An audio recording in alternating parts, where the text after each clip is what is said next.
आपण दिलेली बातमी 101% खरी होती. चव्हाण जिंकला बिग बॉस मराठी 5. आजचे फिनाले व्हायच्या अगोदर आपण सांगितले होते की सूरज चव्हाण जिंकणार बिग बॉस मराठी सीझन 5. तो व्हिडिओ जर तुम्ही पाहिला नसेल तर आता जाऊन तो व्हिडिओ पहा. बारामतीचा सूरज जो एक रील स्टार म्हणून प्रसिद्ध आहे त्याने या स्पर्धेत सर्वाधिक मते मिळवून अभिजित सावंत, निकी तांबोळी यांना मागे टाकले. अभिजित सावंत फर्स्ट रनअप झाला तर निकी तिसऱ्या स्थानावर राहिली. सूरजचा साधेपणा आणि मजबूत खेळाने त्याला प्रेक्षकांची मते मिळवून दिली. तो अत्यंत गरीब कुटुंबातून आला असून त्याने स्वतःचे स्थान मिळवण्यासाठी कष्ट घेतले आहेत.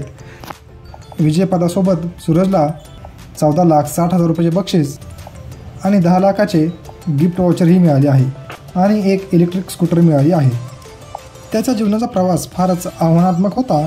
पैशाची कमी असल्याने त्याला रोजगाराने कामे देखील करावे लागले. शिक्षण नसल्यामुळे सुरुवातीला शोमध्ये सहभागी होण्यासाठी सूरजने नकार दिला होता, पण बिग बॉसच्या टीमने त्याची समजूत काढून त्याला शोमध्ये सहभागी करून घेतले. त्याच्या साधेपणामुळे आणि चांगल्या वागणुकीमुळे मोठ्या प्रमाणात समर्थन दिले. त्याचे हे यश केवळ त्याचे नाही तर त्याच्या कुटुंबाचा आणि त्याच्यावर विश्वास ठेवणाऱ्या सर्व चाहत्यांचा आहे. त्याच्या या यशामुळे तो केवळ बारामतीतच नाही तर पूर्ण महाराष्ट्राचा अभिमान ठरला आहे. त्याच्या विजयामुळे त्याच्यावर सूचनांचा वर्षावा झाला आहे आणि त्याचे समर्थक त्याचा अभिनंदन करत आहेत. सूरज चव्हाणने बिग बॉस मराठी जिंकल्यानंतर तळागाळातील लोकांचा शोवरील विश्वास अधिक वाढवला आहे. एक सामान्य कुटुंबातून आलेल्या मुलाने हा शो जिंकला ज्यामुळे अनेकांना प्रेरणा मिळाली. त्याच्या या साधेपणामुळे आणि मेहनतीच्या जोरावर त्याने सिद्ध केले की ही परिस्थिती कशी असली तरी इच्छाशक्ती, मेहनत यामुळे यश निश्चित मिळतं. त्याच्या यशाच्या मागे त्याचा आत्मविश्वास आणि प्रामाणिकपणा आणि कष्ट आहे. सूरज चव्हाणची कहाणी म्हणजे एक साध्या मुलाची यशाची कथा आहे. अत्यंत साध्या परिस्थितीतून आलेल्या या मुलाने स्वतःच्या मेहनतीने यश मिळवले. आता लाखो लोकांसाठी तो एक आदर्श बनला आहे. त्याच्या या विजयामुळे लोकांना प्रेरणा मिळाली आहे. सूरजने दाखवून दिले की परिस्थिती कशी असली तरी त्यावर मात करता येते.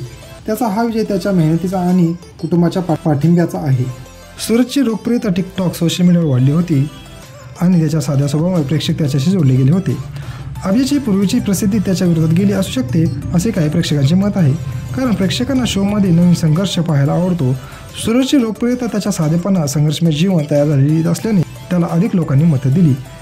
या सर्व गोष्टीचा एकत्रित परिणाम म्हणून अभिजित सावंत बिग बॉस मराठी 5च्या अंतिम फेरीत विजय मिळवू शकला नाही तर सूरज चव्हाणला विजय ट्रॉफी मिळाली. तुम्हाला काय वाटते? सूरज चव्हाणने बिग बॉस मराठी 5 सीझन जिंकल्यानंतर हे कमेंट सेक्शनमध्ये नक्की कळवा. हेच नवीन व्हिडिओ पाहण्यासाठी आणि मराठी माणसाला सपोर्ट करण्यासाठी आपल्या चॅनलला लाईक, शेअर आणि सबस्क्राईब करा. धन्यवाद.